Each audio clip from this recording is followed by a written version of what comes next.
everyone, welcome back to this channel. In this tutorial, I will tell you about the Campfire Event Part 2 that already in Garden Roblox.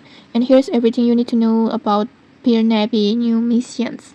The new missions in this Part 2. So just head to the center of the map where you will find the new missions area with the this NPC. And every minute, Barnaby will ask player to submit a specific fruit that shows on the signboard like this. And to make process much faster, just tap on the dialog tree, find a plant for me like this. This will automatically find the matching fruit from your inventory, so you don't have to search for it manually. And its successfully submissions will reward you with the brand new Campfire Seed Pack like this, making it worth participating whenever a request appears. And here's the exciting part: after completing 5D submissions, you will receive the Exotic Campfire Seed Pack, which has a chance to give you rainbow seeds. And okay, that's it. If you found this helpful, don't forget to like, comment, and subscribe for more tutorials. Thanks for watching, and see you!